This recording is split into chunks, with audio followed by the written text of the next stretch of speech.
Պատմական Գորանը, ներկայիս Գոգարան գյուղը, գալիս է նախաքրիստոնեական, հեթանոսական ժամանակներից։ Տարբեր ժամանակաշրջաններում գյուղն ամայացել է դարձել նորից կենսունակ, ենթարկվել բնական ու մարդածին աղետների, բայց բարեբախտաբար անգամ այս վայրի վերումների ընթացքում այստեղ պահպանվել է պատմամշակութային անգնահատելի ժառանգությունը։ Բաց երկնքի տակ Գոգարանի Սուրբ Աստվածածին եկեղեցին է։ Հայաստանի Լոռու մարզի մարզկենտրոն Վանաձորից 33 կիլոմետր հյուսիս-արևմտյան ուղղությամբ, բազումի լեռնաշղթայի արևմտյան հատվածի Գոգարանց լեռների հարավային ստորոտին է գտնվում Գոգարան գյուղը, որտեղ էլ տեսնում ենք 4-րդ դարի Սուրբ Աստվածածին եկեղեցին։ Գոգարանը Սպիտակի տարածաշրջանի հնագույն գյուղերից մեկն է, հայտնի է հին անունը իր Գորան, որ թերևս մինչև հիմա էլ պահպանվել է։ Գյուղը շատ հարուստ է պատմամշակութային հուշարձաններով, շատ հարուստ պատմություն ունի, դեռևս հնագույն շրջանից սկսած։ Գյուղի մերձակա տարածքներում գտնվում են մեր թվարկությունից առաջ երկրորդից առաջին հազարամյակների դամբարաններ, որոնք պեղվել են երջանկահիշատակ հնագետ Արամ Քալանթերյանի ղեկավարած արշավախմբի կողմից եւ շատ հետաքրքիր կրոմլեխներ են բացվել շատ հարուստ նյութով եւ տարբերվում են նրանով, որ ի տարբերություն շատ կրոմլեխների դրանց քարե օղակները, զրահները շարված են ոչ թե անտաշ տարբեր չափերի գլաքարերով, այլ հստակ մշակված սալաքարերով։ Այդ առումով դրանք շատ ունիկալ դամբարաններ են եւ շատ լավ նյութ են տվել, բայց Գոգարանը նաեւ հարուստ է միջնադարյան հուշարձանների հսկա ցանցով եւ այստեղ որ մենք գտնվում ենք հիմա այս պահին, Գոգարանի Սուրբ Աստվածածին եկեղեցին է,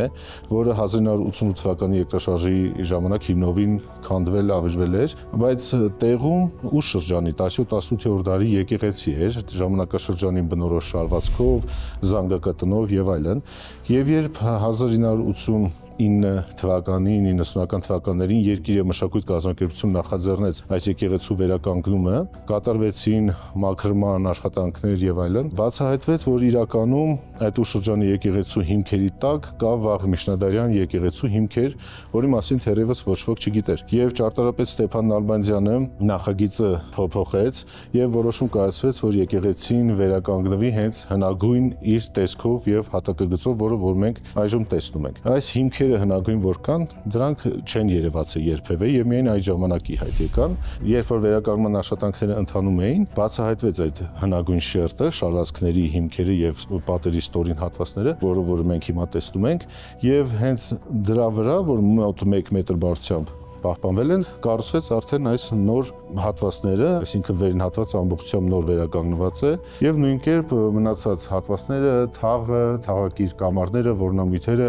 եւ այլն, բայց ամենակարևորն այն է, որ հնագույն այս շերտի մեջ պահպանվել են այդ բոլոր մանրամասները, որոնք մեզ հնարավորություն, ճարտարապետին հնարավորություն տվեց ամբողջությամբ այն վերականգնել իր նախնական տեսքով։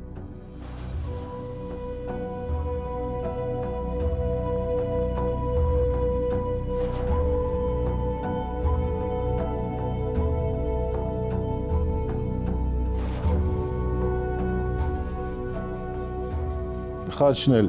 այդ աշխատանքների ժամանակ է հայտ եկել, միգուցե տեղում փլատակների մեջ է եղել, միգուցե հենց հողափորման այդ աշխատանքների ժամանակ է հայտ եկել, խաչակիր պատվանդանների ու կոթողների հետ միասին, բայց ամեն դեպքում հնարավորինս փորձվել է իր հին նախնական տեսքով վերականգնել եկեղեցին։ Իդեպ տանիքի հենց գտնվող տուֆե խաչը ինքը ճարտարապետը տեղում քանդակել էր եւ տեղադրվեց ու օծվեց եկեղեցու տանիքին ու ամբողջությամբ ստացանք ամբողջական պատկեր վաղ միջնադարյան հուշահամալիրի։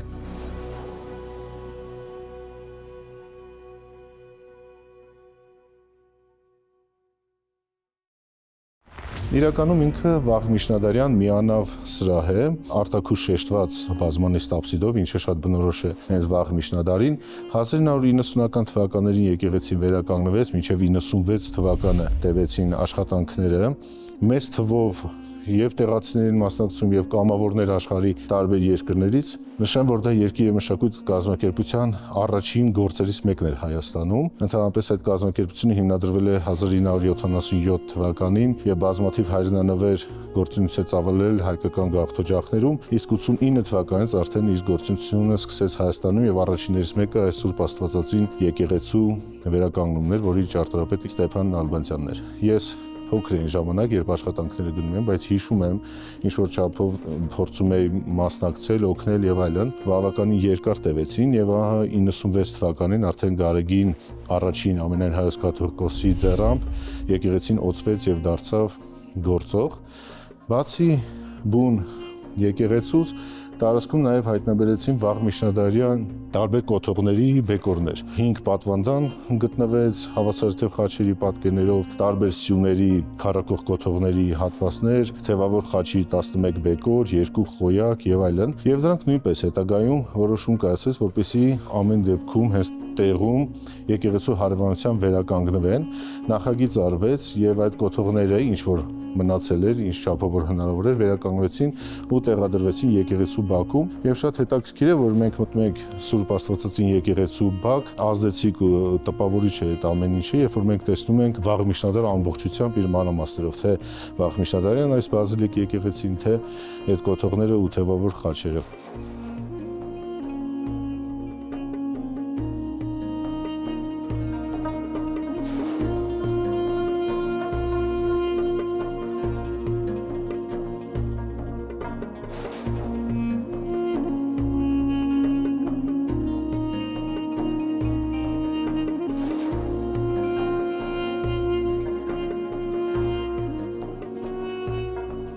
Եկեղեցու շուրջը փռված է միջնադարյան գերեզմանոցը, որտեղ կան վաղ միջնադարից մինչև ուշ միջնադար տարբեր տապանաքարերի տիպեր, տեսակներ, նույնիսկ մինչև 19-20-րդ դարը, բայց հետաքրքիր են հատկապես այդ վաղ միջնադարյան կոթողները, որոնց մասին ես նշեցի, մի շատ կարևոր հանգամանք, ճիշտ է պատմական տեղեկություններ ընդհանուր առմամբ չունենք, բայց Ներսե Շնորհալին 12-րդ դարում նշում է, որ այստեղ կա մի շատ գեղեցիկ եկեղեցի, որի շուրջը մեծ թվով խաչաքանդակներ եւ խաչքարեր կան, դա շատ կարևոր տեղեկատվություն է մեզ համար եւ ահա բացահայտված այդ բոլոր թևավոր խաչերի բեկորները,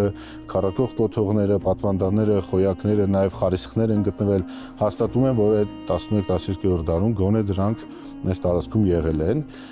Եվ լավ էր դրանց բացահայտումը, շատ ուշագրավ նմուշներ են, մեդալյոնի մեջ առնված հավասարաձև խաչեր, խաղողի ողկույզի պատկերներ եւ այլն, ինչը տիպիկ է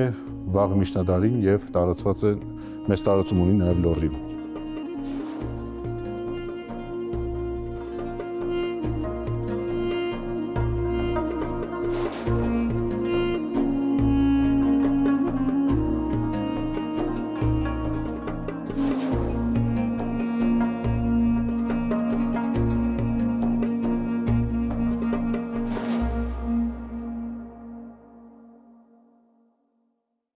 Եկեղեցու տարածքը բավականին բարեխնամ է, մաքուր է, տեղացիները շատ սիրում են իրենց սրբավայրը, բայց ինչպես ցանկացած պատմական հուշարձան, ինչքան էլ որ այն վերականգնես, անընդհատ խնամքի եւ ուշադրության կարիք ունի։ Տվյալ դեպքում մենք տեսնում ենք, որ Սուրբ Աստվածածին եկեղեցու պատերը, տուֆ քարը ջուր է ներծծում, ինչը որ հատուկ է տուֆին եւ սկսում են պատերը աղաղակալել ու լուրջ խնդիրներ հետագայում առաջացնել, որովհետեւ ներծծված ջուրը հետագայում սառում է,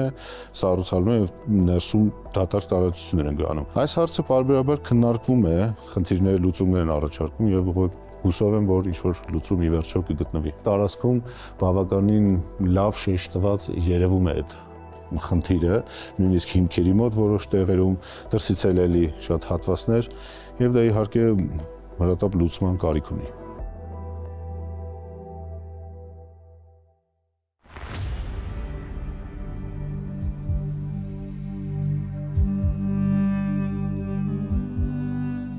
Այս տարածաշրջանի պատմությունը հազարամյակներով է հաշվում։ 5 գյուղատեղիներ, դամբարաններ, ժայռափոր կացարաններ, որոնցից այս տարածքում հայտնիներից են Գեղասարի վիմափոր քարանձավները։ Գոգարանից Գեղասար գնացող ճանապարհահատվածում Վանաձոր Գյումրի մայրուղու հարևանությամբ ձգվող հին բնակատեղին հետաքրքիր է ու թերևս ուշադրության ու խնամքի կարոտ։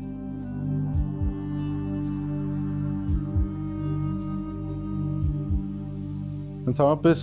քարանձավային բնակատեղիների մշակույթը շատ խորը արմատներ ունի հայկական իրականությունում, հնագույն շրջանից մինչև ուշ միջնադար եւ հատկապես մեծ զարգացում ու տարածում է ստանում զարգացած միջնադարում։ Մենք շատ ունենք քարերային բնակատեղիներ, համալիրներ, իհարկե ամենանշանավորը եւ ամենից մեծը դա Անի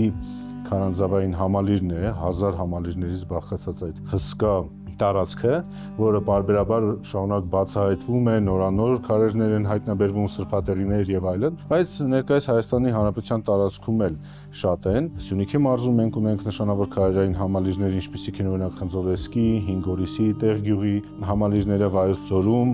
Ռինդի ժայռափոր համալիրը, Մարտիրոս գյուղի ժայռափոր համալիրը, իհարկե լավագույն պահպանվածներից եւ գլուխգործոցներից մեկը Գեղարդավանքի ժայռափոր համալիրն է,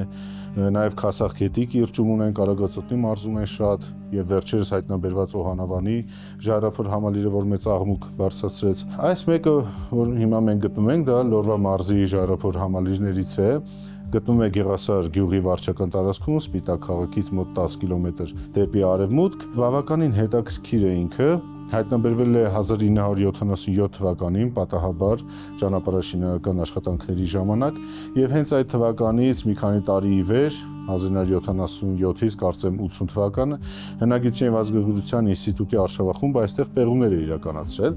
եւ պարզվել է, որ գործ ունենք բավականին ընդարձակ եւ լուրջ մշակութային շերտերով հարուստ տարածքի հետ։ Բուն ժայռափոր համալիրը մոտ 300-ից 500 մետր ձգվածություն ունի, բայց նրանից դուրս 5 հեկտար կա բնակատեղին, պեղումները բավականին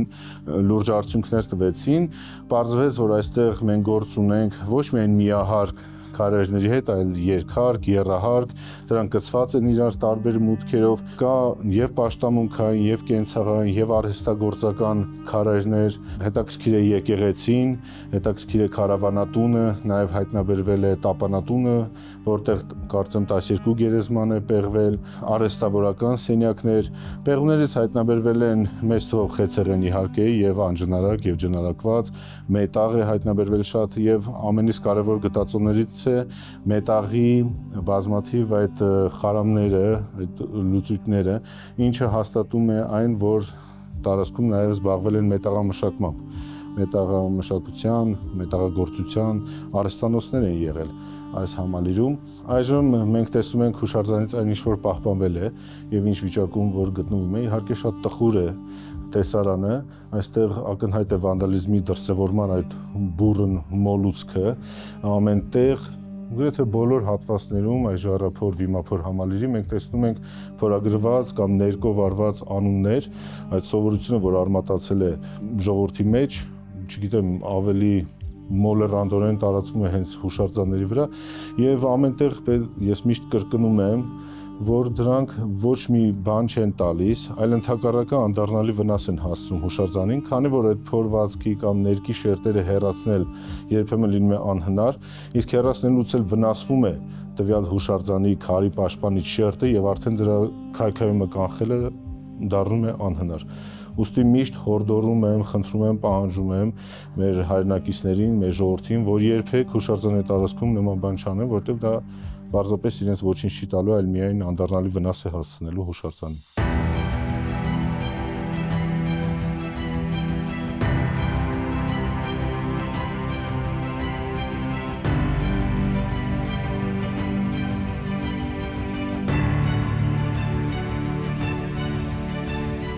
Իմացել ենք մեր պապերից, մեր մեծերից, որ ունեցել ենք 4 տարի, հետո երկրաշարժ եղավ, մեր եկեղեցին քանդվեց լրիվ, մեր Ստեփանը եկավ այստեղ ու նորից մեր եկեղեցին կառուցվեց մեր գոգարանցիների համար։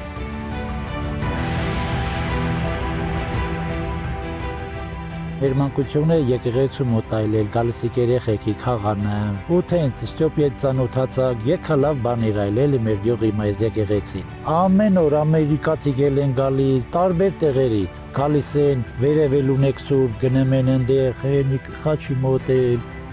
գալիս են, ամեն տեղից գալիս են։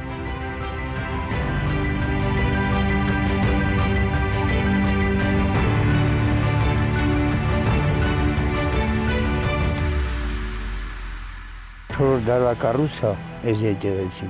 մեր լավ եկեղեցին է, քանդվեց երկրաշարժի վաղտը, սրան զանգակատուն ուներ, վերջը որ քանդվեց, եկան ուսումնասիրեցին, ամեն ինչ արեցին, մեր Նալբանդյանը Ստյոպան ճարտարապետ էր, շատ մեր դեղը հարգել ենք, հարգված մարդ այլ է,